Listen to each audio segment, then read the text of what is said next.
Mark from the States, Mark from the States, it's Mark from the United States.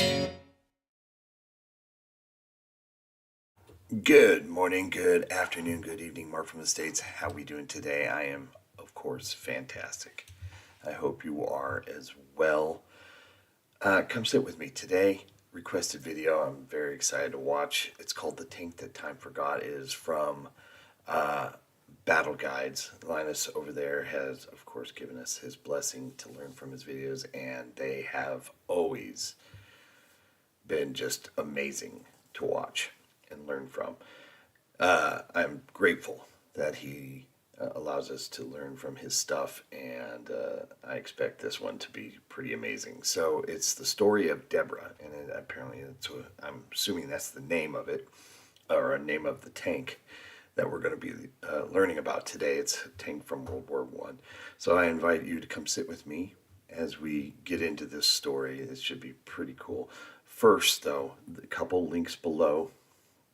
That's going to take you to this video, so if you don't want to hear me yap, which some people don't like, that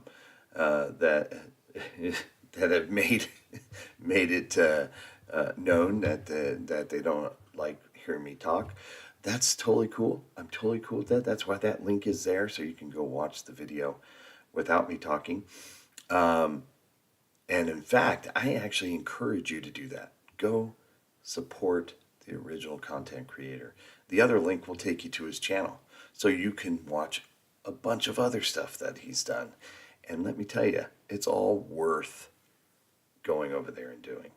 Yeah, you don't want to hear me talk. I get it. I totally get it. Get over there. Get over there. Support that channel. He is awesome.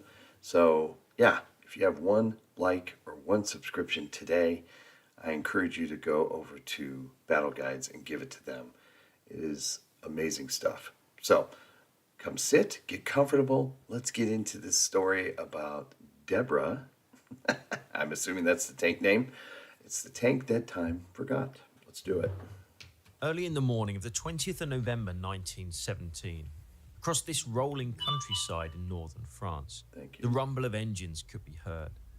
Moments later, under a hurricane bombardment, German soldiers manning the mighty Hindenburg Line watched on with horror as hundreds of new weapons of war emerged from the mist to launch the first large-scale tank assaults in history. Over the course of that morning, huge gains were made in a new method of warfare, which saw previously impregnable enemy positions broken for the first time. But those successes did not come without cost.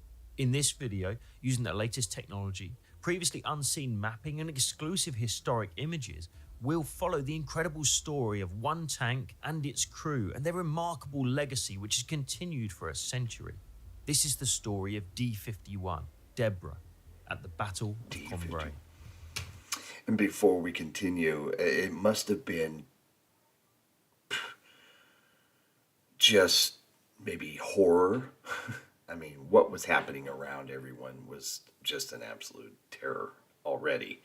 But to see these things coming over the horizon or over the trench or whatever, and if you weren't aware of something like this, first time ever seeing one of these tanks, although we look back on time, we think, wow, they're primitive, but at the time, I can only imagine the sheer terror that these things brought to the battlefield. Incredible. And here we are today with today's tanks that are just these technological marvels, incredible. By late 1917, things on the Western Front were looking dire for the Allies. Throughout the year, they launched a number of huge offensives in determined attempts to drive the occupying Germans from Belgium and northern France. In April, the French had attacked on the Chemin des Dames and the British at Arras, both of which had been costly failures. In June, the Messines Ridge had been successfully assaulted, opening the door for the major offensive of that summer, Passchendaele. Fought in indescribable conditions over 3 months, the British and their allies had slogged their way through the mud of Flanders at the cost of hundreds of thousands of lives for very little gain. And now, as winter approached, British High Command saw one last chance to end the year on a high, repair damaged morale, and continue their policy of pressurizing the hard-pressed German army on the Western Front. Enter Cambrai. Cambrai was chosen as a battlefield not because it was a particularly bitterly contested location, but rather because it wasn't. Regarded by most as a quiet sector, it had largely escaped the devastation which many other areas had suffered, and as such was prime ground for a new type of assault, the massed use of tanks. There's something we need to understand here. In 1917, the usual method of attack was to send infantry over the top behind a protective artillery barrage designed to destroy barbed wire entanglements and scour the enemy positions ahead of the advancing troops. But this had several major drawbacks. One, in the process, the ground was utterly destroyed, making it very difficult to bring up supplies and maintain an advance. Two, it was slow, leaving troops vulnerable to enemy fire. And three, the need for an extensive bombardment prior to an attack removed all possibility of achieving the vital element of surprise. Oh my God. Look at that. An attack removed all possibility of achieving the vital... That is insane. Element of surprise. Cambrai was different in that sense. By doing away with the massive preparatory bombardment and instead using large numbers of tanks to breach the enemy wire and lines, surprise could be achieved. Ground could remain relatively unbroken, and the fire support tanks offered could also deal with targets as they appeared in the fight. In short, it was a good idea. Cambrai, though, wasn't the first time tanks had been used in the Great War, but it was the first time they were to be used in such large numbers and over good tank country. But what exactly was a 1917 vintage tank like? And what was life like for those brave men who volunteered to operate them? In short, fighting a tank in the First World War was extremely hazardous. By 1917, the latest British variant was the Mark IV. Weighing 28 tons, it was a real behemoth of the time. Crewed by 8 men, it came in 2 main variants. The male version's main armament was 2 6-pounder naval guns in large sponsons on the side of the tank, used to target enemy pillboxes and fixed emplacements, whereas the female variant was armed with 6 rapid-firing Lewis guns intended to suppress infantry and clear enemy trenches. With maximum armour thickness of 12mm, it offered fairly crude protection against small arms fire, but also suffered from severely limited visibility. It was effectively a mobile pillbox which could be used to support attacking troops. And in fairness, mobile is a relative term, with the top speed of a Mark IV being a rather stately 4 miles per hour, about the same speed as walking infantry. Not only did these new weapons become an obvious target for guns of all calibers on the battlefield, but they were almost as dangerous to the crew as to the enemy. Exposed and unexhausted engines situated right in the middle of the main compartment, tanks very quickly built up dangerous levels of carbon monoxide, which would poison crews after too long with hatches closed. Oh, Jesus. That same engine also produced enormous amounts of heat, meaning that the crews were forced to operate in temperatures up to 50 degrees centigrade. To make matters worse, the steel armour had the disagreeable habit of breaking off small sharp chunks when hit by small arms fire, known as splash, which would fly around the tank causing injury. Meaning that the crews also had to wear a medieval-esque chainmail mask when in action. Holy Of course, tanks remained extremely vulnerable to artillery fire, which would often ignite the fuel and explosive-laden metal boxes when suffering a direct hit. The men that operated these tanks needed extraordinary levels of courage and resilience. Let's meet a few. And luck. My God, he just rattled off all these ways just being in the tank would kill you. Being in the tank would kill you. Holy moly. I had no idea. I knew they were very, very dangerous. But, whew.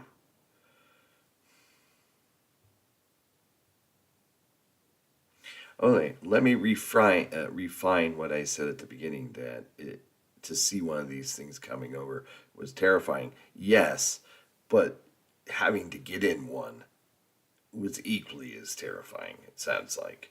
Holy moly.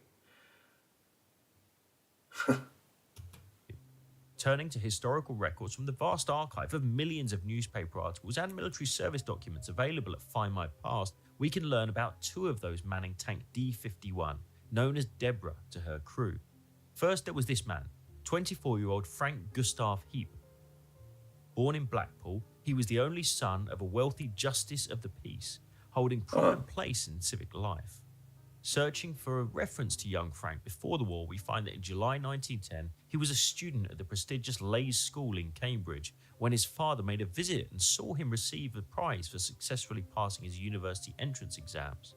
Despite being a studious young man, he also clearly had a daring streak, which didn't always work out, as this newspaper article dated September 1912 recalls, when he crashed his two-cylinder Indian motorcycle, being knocked unconscious, yet fortunately escaping serious injury. Given this, it's perhaps no surprise to learn that he volunteered for the army in 1914, serving in France as a motorcycle dispatch rider, before eventually receiving a commission in the Tank Corps and taking command of Deborah. Also within the 8-man crew was one Joseph William Cheverton. By searching available records, we find several interesting documents. First is this, the National Census of 1901 for Mildenhall in Suffolk.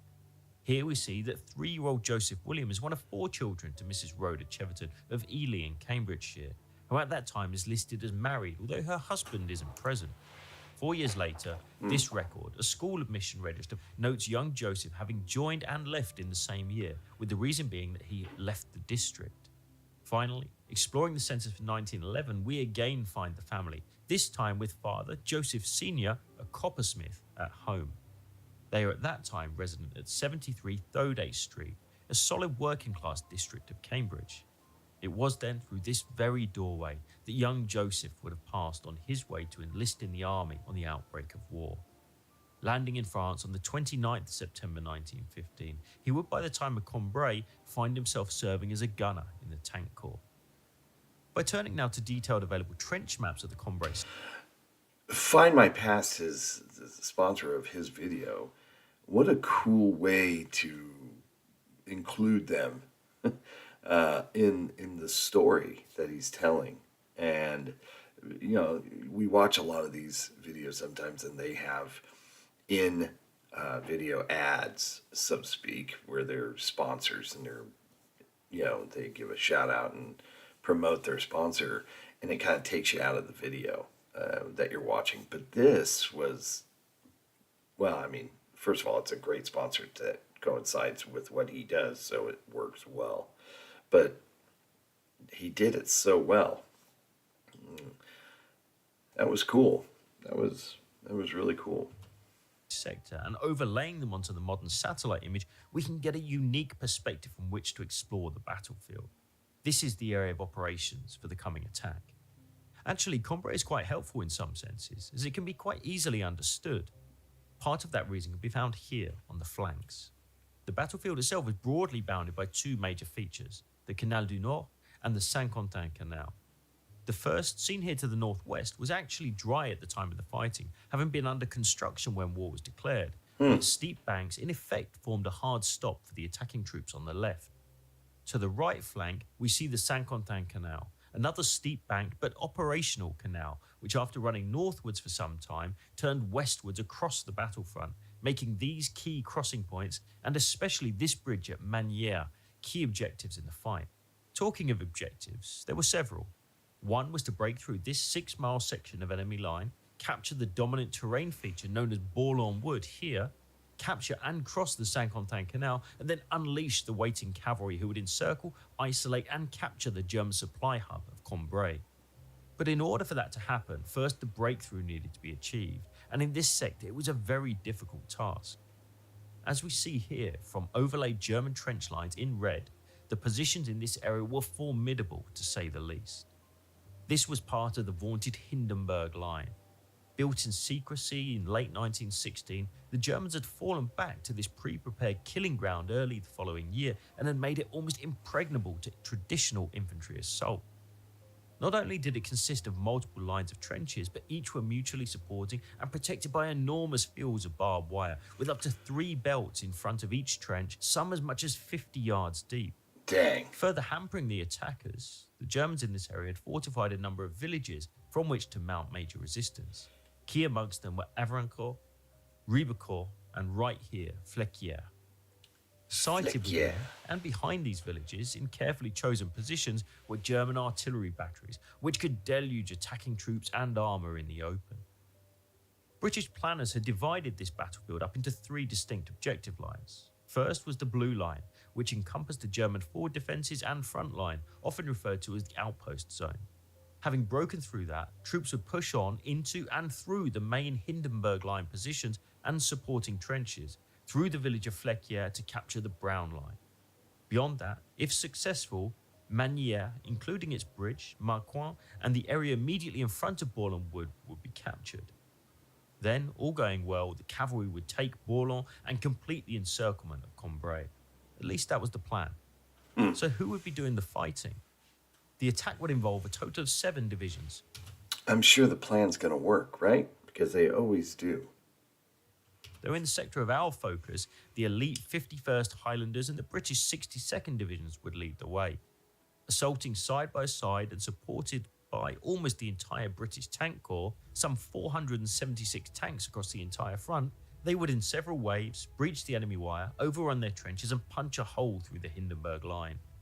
In the second of those waves, designated for the village of Flequier and the Brown Line beyond, were Frank Heap and the crew of D-51 Deborah, our focus from this point onwards.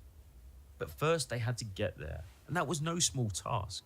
With hundreds of tanks converging in the area in secret, logistics were a major issue. In secret? Records tell us that by the 13th of November, D-51 and the dozen other tanks of 12 Company, D Battalion of the Tank Corps, found themselves here at Wailly, near the town of Arras. Loading onto a train at Beaumais, late on the 13th, they set off, arriving here at a position known as Plateau Rail Yard at 3 a.m. the following morning. From there, in keeping with the need to maintain secrecy, they drove in darkness into nearby Bourlon Wood, where they would stay in cover for 2 days. By the 16th, they were back at Plateau Railhead, mounting the train ramp onto the waiting flat cars. They set off once more, this time closer to the front, disembarking at the offloading ramp outside the village of Ytre, which was complete by about 3:30 a.m. Their final move prior to the assault took them, again in darkness, some 9 miles to a position less than 3,000 yards from the British front line, where they settled in cover along with more than 100 other tanks in this section of the large Avrancourt Wood. For men such as Frank Heap, the few days spent in Avrancourt Wood would be memorable for the mixture of boredom and trepidation at the coming assault. Their proximity to the front line meant movement during daylight hours was very limited, and only at night could the final supplies of petrol, oil, grease and ammunition be brought up to complete preparations before battle. Perhaps the only light-hearted moment for the crew of Deborah as they waited for the assault to come was found in the muted best wishes for gunner Cheverton, who would be 20 on the following morning and was no doubt promised a proper celebration when the fight was over. The wait wasn't long. Within hours, the assaulting infantry was filing into the frontline trenches, and around 9:30 p.m, orders were received for the tanks to prepare to move. 15 minutes later, with her entire crew aboard, Deborah's 16-litre Daimler engine spluttered to life, and under cover of darkness and aircraft overflying German lines as distraction, she joined the line of tanks trundling out of Avrancourt Wood to take up their position 150 yards behind the leading wave. If all went well, D-51, fighting in a section of 3 tanks, would leave 30 minutes after the initial assault and then leapfrog through to take Flequier and the Brown Line. Before long, all was in place. I'm going to go back just a tad, but considering they only go 4 miles an hour, that's the journey must have just been agonizing to just get into place. Some, they're showing them on trains and stuff to get them to the main location, but then they have to unload and, everybody on board, and they're probably really, really loud. Man, that must have taken a long time just going 4 miles an hour. Flequier and the Brown Line. Before long, all was in place, and now again it was time to wait. Final orders passed between tank commanders and best wishes were exchanged. The minutes passed slowly as dawn approached and men checked and rechecked their weapons. Then finally, after what seemed like an eternity, all hell was let loose. At 6:20 a.m. in the German lines, a tremendous hurricane bombardment slammed into the unsuspecting defenders, with thousands of rounds landing in a matter of just a few minutes, raising great clouds of dust and smoke to add to the fortuitous morning mist. It was under that cover that the first tanks, laden with unusual wooden trench-crossing fascines, pondered forwards with groups of infantry close behind. Right at the tip of that advance in this sector were 6 wire-crushing tanks, whose job was to flatten the massive barbed wire entanglements so that the infantry could assault the leading trench. It worked perfectly. Within just a few minutes, great swathes of wire had been destroyed, and the first troops descended on the shocked German outposts, who with little choice either fled, surrendered, or fell where they stood. Second Lieutenant Heap and the crew of Deborah at first would have watched on with a grandstand view as dozens of tanks line abreast disappeared into the mist ahead of them in the first true large-scale tank assault in history. But they weren't spectators for long. Within minutes, Heap, using hand signals in the deafening tank, signaled to his gearmen for the first gear, and they too rumbled forward. They weren't to know it, but ahead of them all was going well. Pushing on in a seemingly unstoppable line, the leading wave had passed the frontline trenches, now smashed through the support line, with each tank in turn dropping its fascine into a traverse, allowing the next to cross without getting ditched in the process.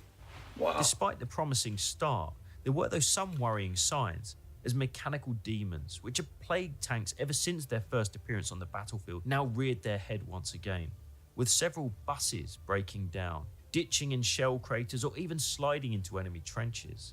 That said, within 90 minutes of the assault, the leading tanks had reached their objective of the blue line, capturing the sloping feature known as the Grand Ravine in the process. So with the first phase complete, it was now the turn of D-51 and the tanks of the second wave to take the lead in the assault on the brown line. Pausing around here until around 8:35 to allow both men and machines to reorganise, and for the artillery to begin its bombardment of Flequier, Second Lieutenant Heap and his comrades looked ahead at this gently rising ground through the tiny vision slits in their tank, with the first target being 2 trenches on the south side of the village. Unknown to them at the time, but that pause would have a significant impact on the battle. Not only did it allow the attackers to reorganise, but the defenders too. And with new troops flooding into Flequier and hidden gun batteries now preparing, the scene was set for a bloody duel. A short time later, the surviving tanks of D and E battalions began their ponderous advance across these fields towards the village. As we see, trees on the near side, impassable to tanks, necessitated a diversion, with most of D Company moving westwards to encircle the village, and most of E, along with Deborah, electing to move eastwards. It was D Company to the west that struck first, using their machine guns and 6-pounders to hammer rounds into the Hindenburg support and Flequier trench at point-blank range. Rushed at the point of the bayonet by supporting infantry, they fell in a short but bloody fight. Again, all was going to plan. Then disaster struck. Unknown to the attackers, a German 77mm artillery battery was concealed by the crossroads at the western edge of the village, and as the slow-moving, high-profile tanks appeared, they began slamming artillery rounds at point-blank range into the attackers. In a short period of time, 8 tanks had been knocked out by direct hits, followed by machine guns opening up on the now unsupported infantry, stopping the assault dead just short of the village. Around the same time to the east, Deborah and the bulk of E Company continued, but they too were about to meet a savage German response. Cresting the high ground right here, just in front of the Hindenburg support line, they too came under fire from several batteries of dug-in guns, and like their comrades to the west, suffered tremendously. Within a few minutes, 7 of the 8 tanks in the sector had been knocked out with heavy loss of life. This too had checked the advance of the infantry who, having no tanks to carve a path through the enemy wire, had no way of reaching the Hindenburg support. They paid heavily as a result. Remarkably, 1 tank was still running. Deborah. Having advanced closer to the village, she had somehow avoided the hail of close-range shells and, reaching this road, turned into the cover of the buildings at the edge of Flequier. Now alone and surrounded by enemy, Heap and his men, determined to reach their objective, pushed on. With their 6 Lewis guns blazing from every port, they advanced to the main town crossroads, likely stopping here to target the German defenders, whose shock at seeing a lone tank pouring fire into their rear sent men running in all directions. For some time they fought on, expending more than 4,000 rounds in the process, before Heap once again gave orders to his gearsman and driver, and the tank lurched to the right and began its advance towards the edge of the village and the so far unseen objective. Moving a further 250 yards along this very road, firing the entire time, Deborah reached about this point and saw for the first time green fields beyond and the objective of the brown line. Their elation was short-lived. At the same moment Deborah left cover of the buildings, she came into view of at least 2 artillery batteries located here and here, and a withering fire slammed into her fragile armour. In just a few seconds, several shells struck her left side, ripping through the tank, showering the occupants in razor-sharp metal fragments, and in just seconds her fuel and ammunition were ablaze. For those inside, the carnage was horrific, with Lance Corporal Foote, Gunners Galway, Cheverton, Tipping killed outright, leaving the tank blazing fiercely. Deborah's advance was over. Whilst Deborah's journey may have come to an end, the Battle of Cambrai had not. By the end of that first day, in all truth, there had been quite a bitter success, and no Flequier remained in German hands. In other sectors, up to 6 miles of ground had been gained, and perhaps more importantly, the concept of mass tank attacks as a viable tactic had been proved. Sadly, the success would not continue, and whilst over the coming days attacks would go in and Flequier would fall, the vital objective of Bourlon-Wood would never be fully captured, and Cambrai would remain under enemy control. In early December, German counterattacks would strike the exhausted British, and by the end of the fight, the lines had returned to almost where they'd started on the 20th of November. That is so just disheartening. You know, you get all that territory and then you have to, give it right back. The ebb and flow of how World War One. It's just tragic. But to add to the tanks, not just Deborah, but just their most useful, getting through that barbed wire. I mean, it's just wild that one tank was able to make it into the town, and imagine the surprise on the Germans' faces when they kind of are like, what the? Just bizarre, but it's this whole thing. It's just, it's one battle in the whole war, but it's just a story that tells of how these battles are fought all throughout. It's just hard to hear about sometimes, because it's just, you look at it, it's such a waste.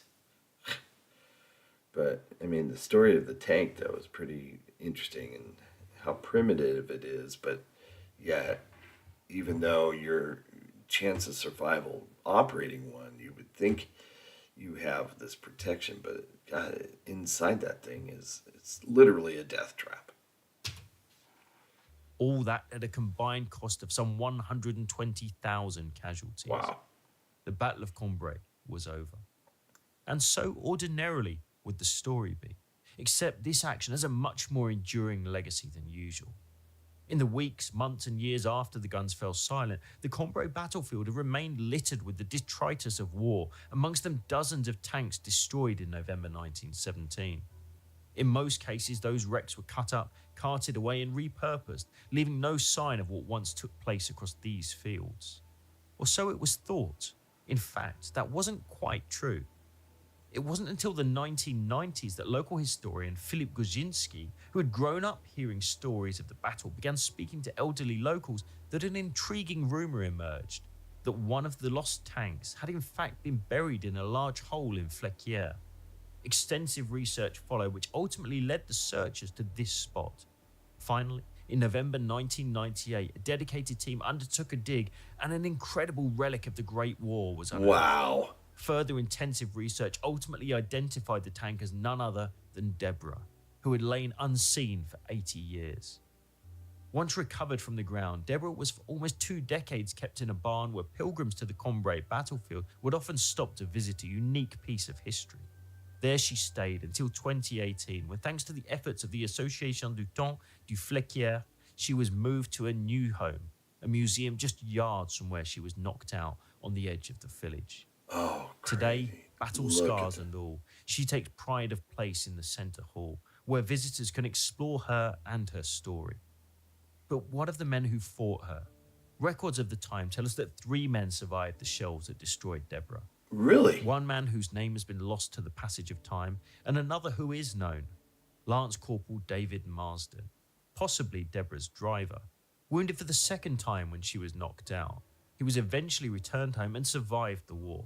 He died in October 1969, aged 82. And finally, 2nd Lieutenant Frank Heat, Deborah's commander, who after she was destroyed would lead his 2 comrades to safety in a hair-raising journey behind enemy lines. He would go on to receive the Military Cross from King George V for the gallantry he showed that day. He too eventually went home to Blackpool and ran a hotel business for a number of years, never forgetting the men he lost at Flequier.